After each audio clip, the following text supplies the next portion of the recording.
Bab ke-32. Rumah Reed. 3 hari terakhir ini berjalan lancar bagi Darius, ketika grup perihal sedang berjuang melawan kebangkrutan di berbagai bidang akibat serangan terkonsentrasi James Reed. Dia memulihkan diri dengan damai dari luka-lukanya. Dia bangun pagi ini sepagi biasanya, dan masih penuh energi. Dia menuruti perkataan kakeknya dan mempraktikkan teknik pernapasan yang ada di buku pemberian kakeknya sebelum berlatih rutinitas bela diri. Saat dia berlatih selama berhari-hari, dia menemukan bahwa gerakannya dilakukan lebih mudah dari sebelumnya. Gerakan yang dulunya kaku kini dilakukan dengan lancar seperti air.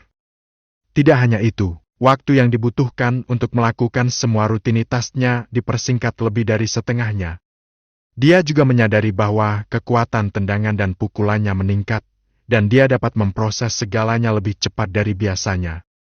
Tanpa disadari Darius, ramuan emas yang digunakan kakeknya dalam mengobatinya tidak hanya meningkatkan atribut luar tubuh, tetapi juga aspek internal.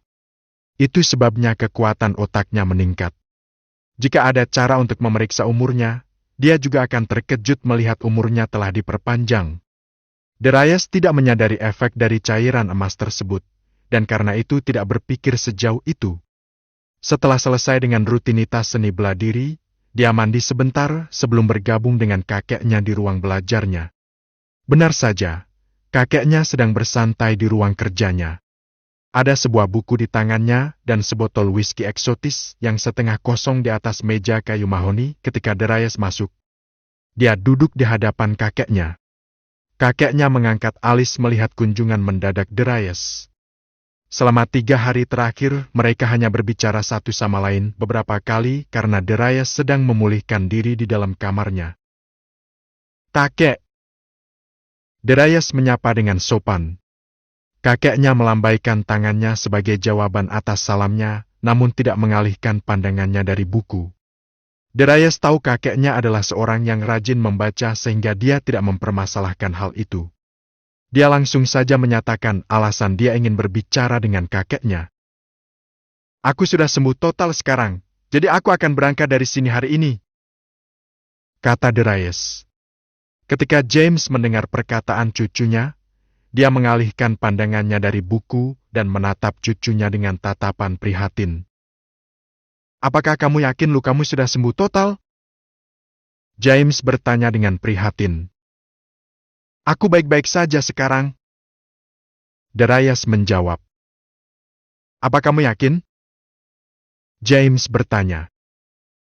"Mengapa tidak tinggal beberapa hari lagi?" "Terima kasih kakek, tapi aku tidak mampu lagi tinggal di sini. Banyak pekerjaan yang menungguku dan banyak dokumen yang harus ditandatangani. Lagi pula, ujianku juga sudah dekat. Aku harus belajar juga," jawab Darius dengan sopan menolak saran kakeknya.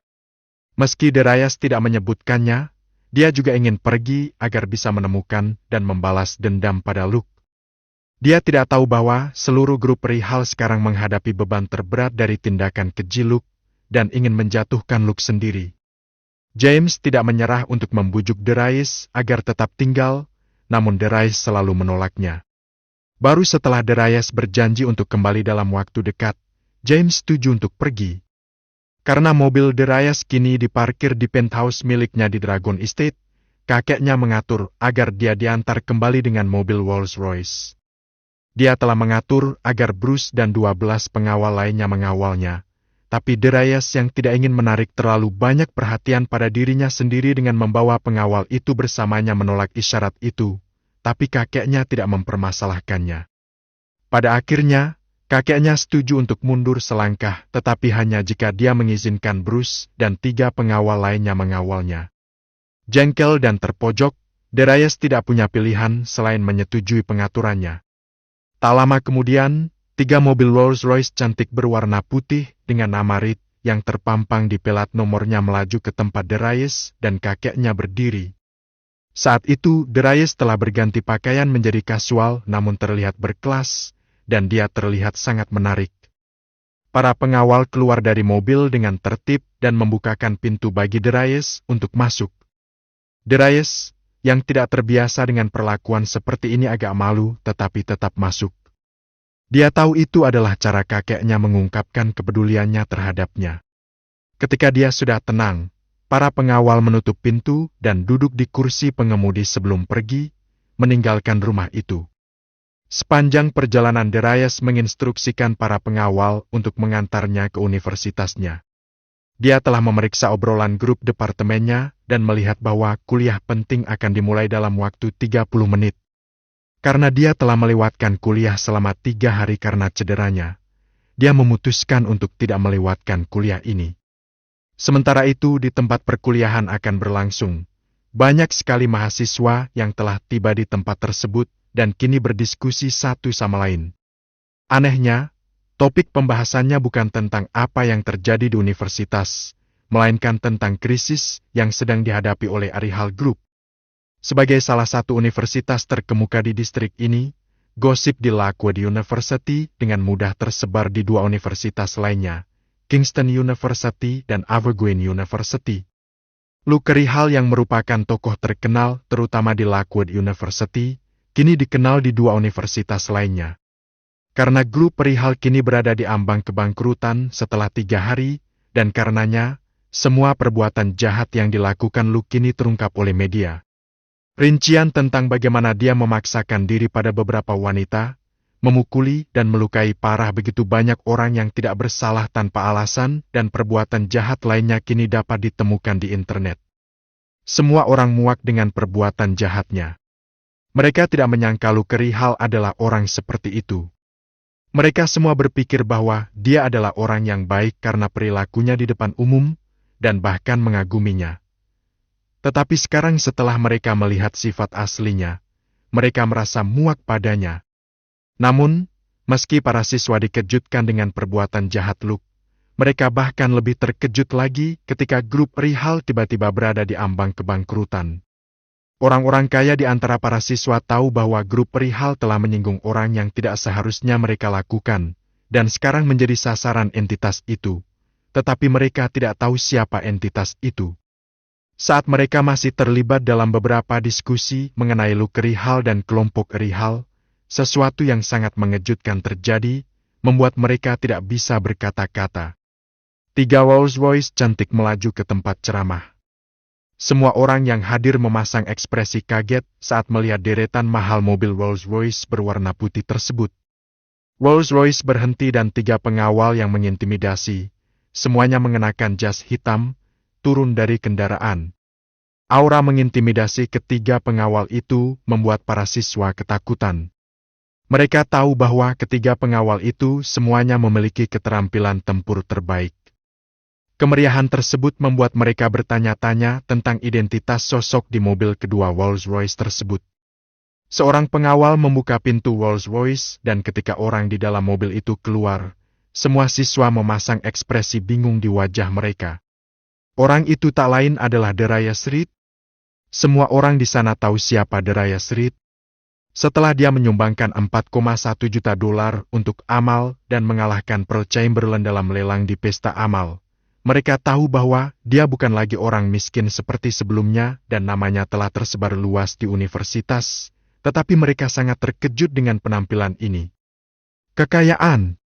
Sarah yang hadir saat itu merasa sangat tidak enak saat melihat Darius tiba dengan 3 mobil Rolls-Royce yang cantik.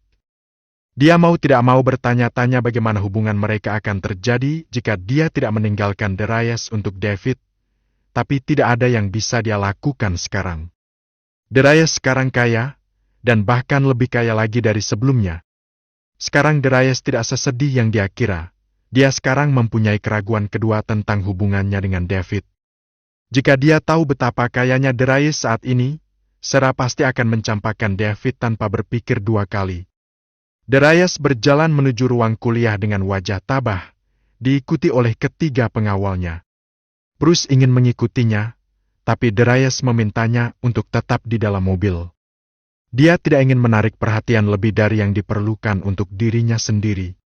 Saat dia berjalan, dia menyadari bahwa tatapan semua orang tertuju padanya, yang membuatnya merasa tidak nyaman. Dia ingin datang sendirian, tapi kakeknya secara pribadi telah memerintahkan mereka untuk membawanya ke tempat tujuannya, Oleh karena itu dia tidak punya pilihan selain menuruti pengaturan kakeknya. Sekarang setelah dia sampai di tujuannya, dia akhirnya bisa membubarkan pengawalnya. Dia segera membubarkan pengawal itu setelah mengucapkan terima kasih dengan sopan. Para pengawal enggan untuk pergi, tetapi ketika mereka melihat tatapannya yang mengintimidasi, mereka segera mundur. Meski merasa berkewajiban untuk menaati Tuan Reed, namun yang dimaksud adalah cucu dari majikannya. Mereka tidak ingin mendapatkan sisi buruknya. Tak lama kemudian, mereka pergi dengan ketiga Rolls-Royce, meninggalkan Darius. Darius menghela nafas lega atas kepergian mereka. Dia kemudian berjalan ke ruang kelasnya dan mengambil tempat duduknya. Semua teman sekelas Darius memasang ekspresi terkejut di wajah mereka saat kejadian di hadapan mereka. Dia tidak hanya tiba dengan 3 Rolls-Royce yang mahal, dia juga tiba dengan pengawalnya. Semua orang tahu bahwa hanya orang-orang terkenal yang dikawal oleh pengawal. Dan meskipun tidak semua orang terkenal menggunakan jasa pengawal, itu tetap merupakan layanan eksklusif untuk orang-orang kaya. Pada titik ini, mereka semua mulai mempertanyakan identitas Darius di antara mereka sendiri. Mereka tahu bahwa dia kaya, tetapi ini jauh di luar dugaan mereka. Para wanita di kelasnya khususnya bahkan menatap Darius seolah mereka ingin memakannya saat itu. Darius merasa sangat tidak nyaman dengan tatapan yang diterimanya. Tapi dia tidak bisa berbuat apa-apa. Dia tidak bisa menyuruh mereka berhenti menatapnya, karena itu akan menempatkannya dalam situasi yang sangat canggung. Karena itu, dia tidak punya pilihan selain menahan tatapan yang diarahkan padanya. Akhirnya, pintu tempat perkuliahan terbuka dan sang dosen masuk ke dalam, menyelamatkan Darius dari situasi tidak nyaman yang ia alami. Saat sang dosen masuk, semua gosip dan tatapan mata mereda, mengembalikan kedamaian yang sangat dibutuhkan di ruang kuliah. Kelas berjalan lancar seperti yang diharapkan. Karena ini adalah kuliah penting, semua orang fokus pada kuliah tersebut. Ujian mereka akan segera tiba dan karena para siswa tahu betapa pentingnya perkuliahan bagi mereka menaruh fokus 100% pada perkuliahan. Setelah 1 jam, ceramah itu berakhir. Semua orang mulai berkemas untuk pulang ketika Lamborghini Gallardo biru melaju dengan tergesa-gesa ke tempat terbuka, menimbulkan debu. Para siswa langsung menghentikan apa yang mereka lakukan dan mengalihkan perhatian mereka ke mobil yang baru saja tiba. Mereka semua memasang ekspresi penasaran di wajah mereka. Mobil itu berharga sekitar $150.000, jadi siapapun yang mengendarai mobil seperti itu bukanlah orang biasa. Darius pun memandangi mobil itu dengan sedikit rasa ingin tahu. Meskipun dia tidak tergerak oleh harga mobil tersebut, dia tertarik untuk mengetahui milik siapa mobil tersebut. Pintu mobil tiba-tiba terbuka dan seseorang keluar dari kendaraan. Ketika para siswa yang hadir melihat sosok itu secara keseluruhan, ekspresi terkejut terlihat di wajah mereka. Keterkejutan mereka sangat bisa dimaklumi, karena sosok itu tak lain adalah orang yang namanya menjadi perbincangan semua orang 1 jam yang lalu, Luke Rihal. Raut wajah semua orang langsung berubah. Awalnya mereka dikejutkan dengan kemunculan mobil sport yang begitu mencolok dan mahal tersebut, namun ketika mereka melihat milik siapa mobil tersebut, jejak keterkejutan dan kekaguman yang mereka rasakan terhadap pemilik mobil tersebut langsung sirna. Wajah mereka sekarang terlihat jijik. Sudah diduga, karena kejahatan yang dilakukan Luke Rihal bukanlah kejahatan kecil. Mereka adalah orang-orang yang serius, dan bukan hanya itu, dia bahkan merupakan pelaku berulang kali. Luke memperhatikan ekspresi jijik yang diarahkan padanya, tapi tidak terlalu mempedulikannya. Dia tidak peduli dengan apa yang dipikirkan beberapa siswa tentang dirinya, terutama pada saat yang genting ini. Keluarganya berada di ambang kebangkrutan, dan sudah menjadi rahasia umum bahwa jika mereka tidak dapat menerima dana eksternal untuk memperbaiki harga saham mereka, pada akhir hari ini, grup Rihal akan lenyap. Para taipan bisnis papan atas tahu bahwa grup Rihal pasti telah menyinggung tokoh besar di dunia korporat. Itulah sebabnya grup mereka kini menjadi sasaran dan diambang kebangkrutan. Satu-satunya cara bagi mereka untuk bangkit kembali adalah dengan menenangkan siapapun yang mereka sakiti. Para taipan bisnis telah meneliti siapa yang telah disinggung oleh grup perihal, tetapi mereka tidak menemukan hasil apapun. Pada akhirnya, mereka memberitahu semua ahli waris dan staf berpangkat tinggi untuk tetap bersikap rendah hati untuk saat ini. Jika orang misterius itu mampu membuat grup perihal bangkrut dalam waktu kurang dari 72 jam, maka waktu mereka akan memakan waktu lebih sedikit lagi. Tentu saja, Ian Rihal juga mengetahui fakta ini. Dia telah menarik semua koneksi yang dia miliki, namun dia tidak dapat menyelamatkan perusahaannya dari kebangkrutan. Karena dia tahu putranya Luke adalah pelakunya, Luke diharapkan meminta maaf dan memohon belas kasihan atas kesalahannya. Luke sendiri tahu betapa buruknya situasinya. Dia tahu dia hanya bisa mengabaikan konsekuensi kejahatannya dan bebas dari hukuman karena perlindungan ayahnya. Sekarang grup perihal berada dalam kesulitan. Kasus-kasus sebelumnya kini sedang digali. Jika dia tidak berhasil meyakinkan Darius untuk menyelamatkan mereka, dia mungkin harus menghabiskan waktu bertahun-tahun di balik jeruji besi. Sementara itu, saat Darius melihat Luke turun dari mobil sport, dia berusaha sekuat tenaga untuk tidak bergegas mendekatinya dan menyerangnya. Dia sangat marah. Luke telah melakukan kejahatan berat, namun satu-satunya hal yang ia dapatkan dari Darius hanyalah pemukulan. Alih-alih menyesali kejahatannya, dia malah berani mengirim seorang pembunuh untuk mengejar Darius. Dia jelas bertujuan untuk mengambil nyawanya. Darius menatap Luke dengan dingin. Tatapannya semakin tajam ketika Luke menghampiri Darius. Berada di tempat yang sama dengan Luke membuat Darius sangat kesal. Bagaimanapun juga, Luke adalah orang yang keji. Mungkin kemunculan Luke yang tak terduga adalah hal yang baik. Dia bersumpah untuk membalas dendam pada Luke atas upayanya untuk mengambil nyawanya. Faktanya, dia baru akan melakukannya ketika dia sampai di rumah. Siapa sangka Luke akan muncul di hadapannya. Tidak peduli apa yang membawa Luke ke sini. Ini adalah kesempatan besar baginya karena dia akhirnya bisa menyelesaikan semua keluhan yang ada di hatinya. Ya Tuhan, betapa tidak tahu malunya orang ini. Seorang siswa bergosip, nadanya penuh dengan penghinaan. Maksudmu? Siswa lain menimpali. Maksudku, bahkan setelah semua tuduhan dilontarkan terhadapnya dan situasi yang dihadapi keluarganya, dia masih punya kebanggaan untuk mondar-mandir di kampus dengan mobil sportnya. Kata siswa pertama dengan nada jijik. Mereka semua mengetahui krisis yang dihadapi grup perihal. Oleh karena itu, mereka mengharapkan Luke untuk memberikan segalanya dalam menghidupkan kembali perusahaan. Oleh karena itu, tindakannya saat ini tidak masuk akal bagi mereka. Ditambah dengan fakta bahwa mereka sekarang sangat berduka atas dirinya setelah membaca beberapa kejahatan yang dilakukannya di internet. Mereka tidak memberikan belas kasihan padanya. Darius tampak terkejut mendengar kata-kata mereka.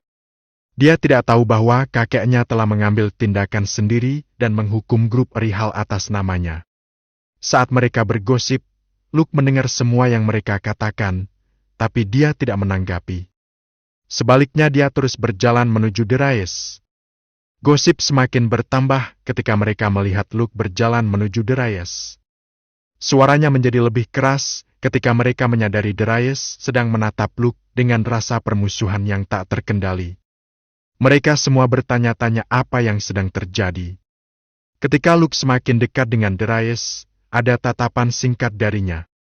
Dia melakukan hal yang paling tidak diharapkan oleh siapapun yang hadir. Dia berlutut dan meletakkan kepalanya di tanah, membungkuk sepenuhnya pada Darius. Terjadi keheningan sejenak, sebelum semua orang mulai berbicara dengan keras. Apa yang sedang terjadi? Apakah mataku menipuku? Ini tidak mungkin nyata. Mereka semua bereaksi berlebihan atas apa yang terjadi. Hal ini dapat dimengerti, karena pemandangan di depan mereka benar-benar tidak dapat dipercaya. Mereka semua tahu Luke Rihal adalah orang yang sombong dengan ego yang besar. Sebagai anggota grup Rihal, dia selalu bersikap kasar dan sombong. Sungguh mengejutkan bahwa orang yang kasar dan sombong itu kini berlutut di hadapan Darius. Sekarang, setelah mereka memandang Luke dengan cermat, mereka menyadari bahwa sikapnya yang dulu tinggi dan perkasa tidak dapat ditemukan. Dia tampak sangat tidak terawat, seperti sudah berhari-hari tidak mandi, dan ini sangat di luar karakternya. Mereka terlalu dibutakan oleh kedatangannya yang mencolok. Kalau tidak, mereka akan menyadari penampilannya yang lusuh tadi. Darius memandang Luke yang berlutut di depannya. Sebagai orang yang jeli, Darius menyimpulkan situasinya dari gosip para siswa dan sampai pada kesimpulan yang tepat. Sejauh yang dia tahu, tidak ada orang lain yang mampu membuat grup perihal bangkrut dalam waktu 72 jam kecuali kakeknya. Dia mengetahui bahwa alasan Luke muncul di hadapannya adalah untuk meminta maaf. Benar saja, kata-kata Luke selanjutnya membenarkan hipotesis Darius. "Tolong maafkan aku dan selamatkan keluargaku." Luke memohon dengan keras dengan suara yang sangat tertekan. Semua siswa saling berpaling dengan bingung. Mereka bingung kenapa Luke tiba-tiba meminta maaf kepada Darius. Tidak ada alasan bagi Luke untuk memohon Darius untuk menyelamatkan keluarganya, kecuali mata para siswa membelalak kaget saat menyadari apa yang telah terjadi. Bukankah ini berarti Darius lah yang bertanggung jawab atas kebangkrutan grup perihal? Bab ke-33. Semua siswa menarik napas dingin ketika mereka sampai pada kesimpulan itu. Kesimpulan seperti itu berarti Darius ternyata lebih mengesankan dari yang mereka kira. Sungguh mengerikan bahwa sosok yang begitu cemerlang bermain-main di universitas sebagai sosok yang miskin dan celaka. Darius sebaliknya masih menatap Luke dengan rasa permusuhan yang tak terkendali. Dia tidak peduli sedikit pun tentang permintaan maaf Luke. Dia bukan orang suci atau martir, jadi bagaimana dia bisa memaafkan seseorang yang datang setelah hidupnya? Itu hanyalah tindakan yang tidak bisa didamaikan. Dia juga sulit mempercayai bahwa Luke benar-benar menyesali tindakannya. Mungkin dia hanya rela meminta keringanan hukuman karena perlindungan terhadap grup perihal tidak akan ada jika grup perihal bangkrut. "Maaf, aku tidak bisa membantumu. Aku tidak tahu siapa yang berada di balik tindakan yang ditargetkan terhadap grup perihal. Oleh karena itu tidak ada yang bisa kulakukan." Darius berkata dengan dingin. Meskipun dia ingin sekali memukuli Luke, dia menahan amarahnya. Dia tidak bisa begitu saja menyerang Luke di tempat terbuka, terutama di depan teman-temannya. Dia juga jujur dengan jawabannya, dan bahkan rela mengesampingkan perbedaannya dengan Luke saat itu. Sekalipun dia sampai pada kesimpulan bahwa kakeknya berada di balik kebangkrutan grup perihal, itu tetap merupakan pengurang. Dia tidak tahu pasti kecuali dia berbicara dengan kakeknya dan mengkonfirmasi kesimpulannya. "Tolong! Aku minta maaf atas kejahatanku. Tolong selamatkan keluargaku." Luke memohon dengan keras. Dia telah sepenuhnya membuang harga dirinya dan merendahkan dirinya di hadapan Darius di depan para siswa. Ketika Darius melihat betapa tulusnya permohonan Luke, dia memasang ekspresi rumit di wajahnya.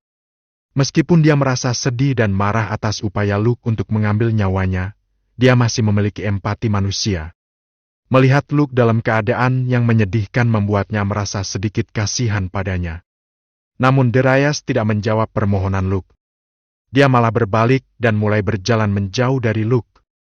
Dia masih perlu memastikan apakah kakeknya adalah orang di balik kejatuhan mereka sebelum dia memutuskan apa yang harus dilakukan selanjutnya. "Lihat dia. Dia terlihat sangat menyedihkan." Seorang siswa bergosip ketika mereka melihat keadaan menyedihkan yang dialami Luke. "Hai MPH! Layani dia dengan benar!" Siswa lain menimpali. Mereka tidak merasa kasihan sedikit pun pada Luke. Luke mengangkat kepalanya dari lantai dan melihat sekeliling. Dia melihat Darius telah mengabaikannya sepenuhnya dan meninggalkannya di sana, sama sekali mengabaikan permohonan belas kasihannya. Tingkat kepercayaan diri Luke sangat terpukul atas tindakan Darius. Dia sebenarnya tidak sedikit pun menyesali tindakannya. Bahkan tidak sedikit pun. Satu-satunya alasan dia ada di sini adalah karena ayahnya telah memberitahunya betapa buruknya situasinya dan sangat membentaknya.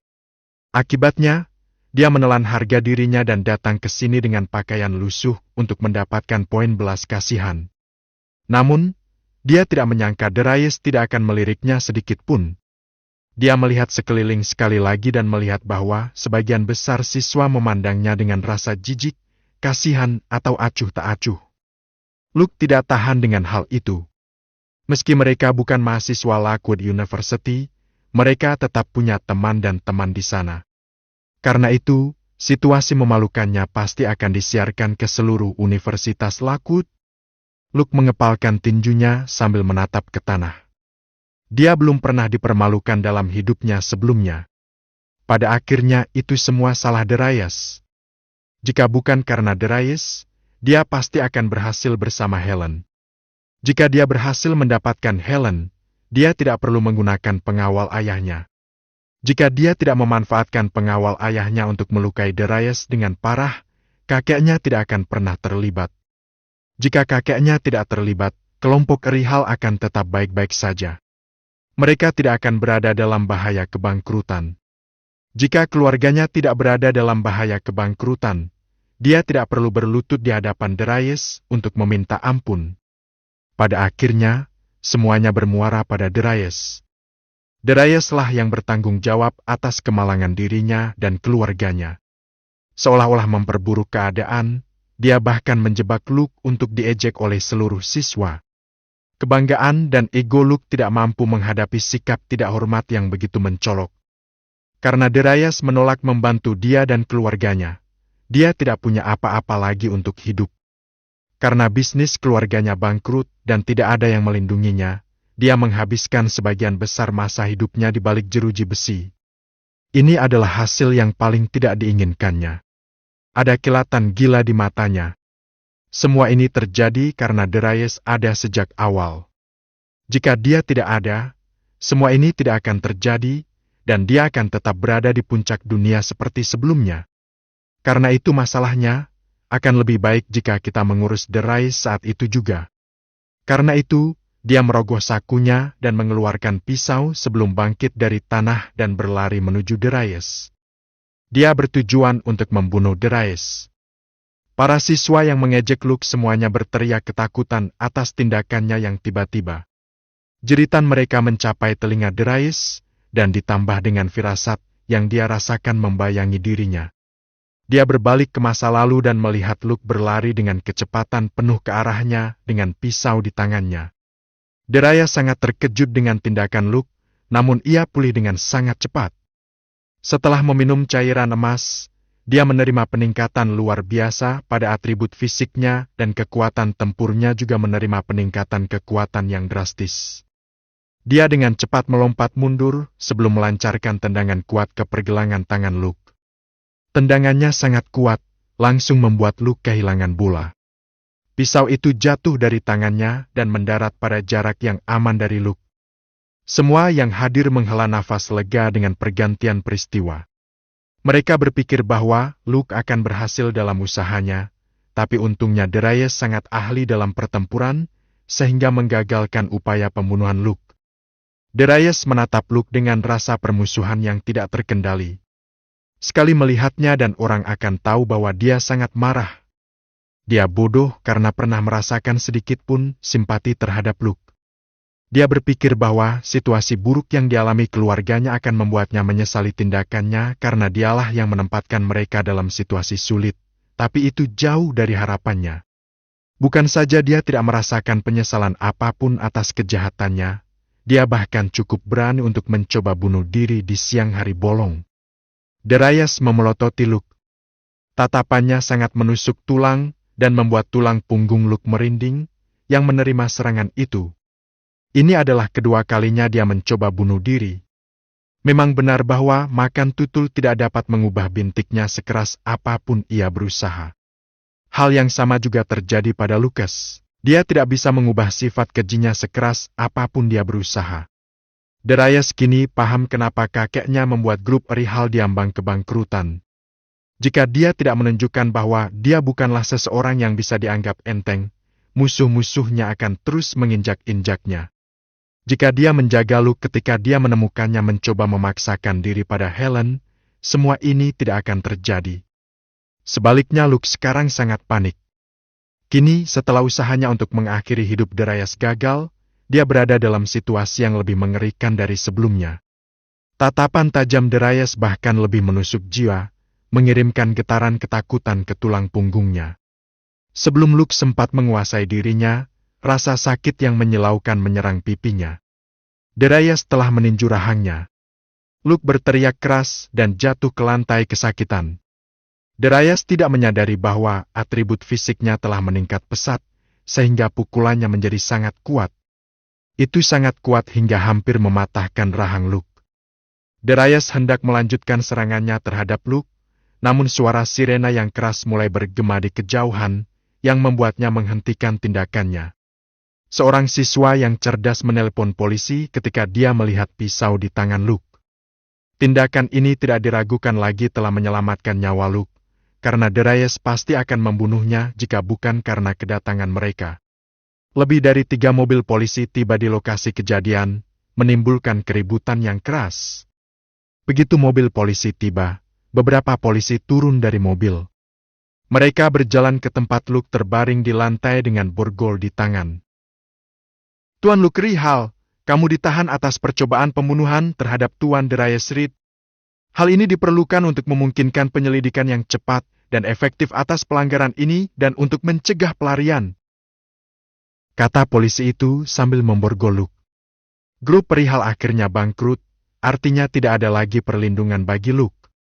Dia tidak lagi berada di bawah naungan pengaruh ayahnya dan akhirnya tiba saatnya menghadapi akibat dari tindakannya. Orang-orang polisi menangkap Luke dan menahannya. Darius sangat sedih dengan kejadian yang terjadi. Dia ingin melepaskan semua amarah terpendam yang dia simpan terhadap Luke, tetapi tidak dapat melakukannya sekarang karena Luke berada dalam tahanan polisi. Tidak peduli betapa sedihnya dia tidak punya pilihan selain menerimanya. Setelah Luke ditangkap polisi, semua orang akhirnya meninggalkan tempat kuliah.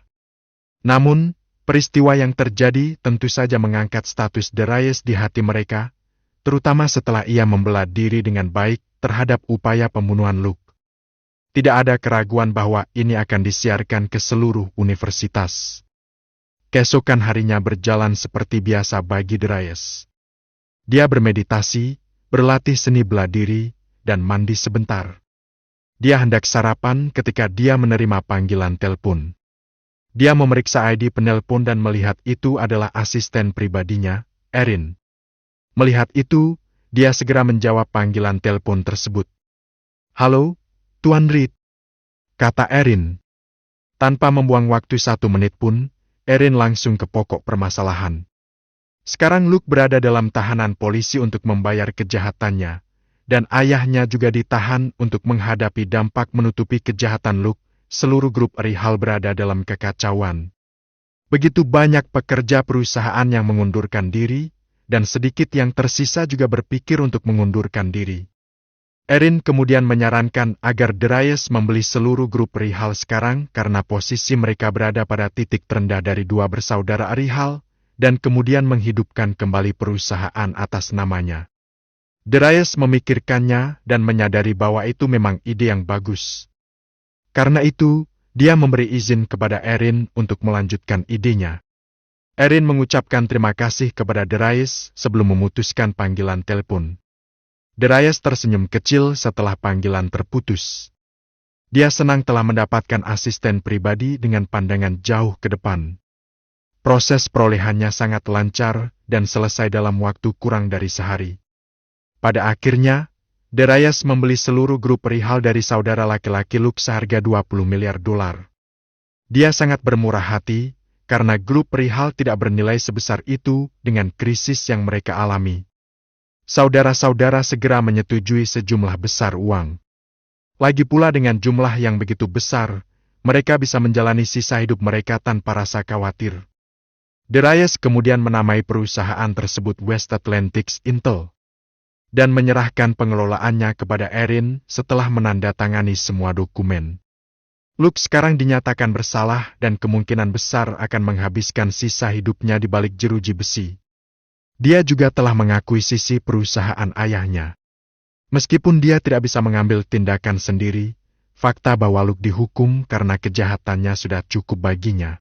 Bab ke-34.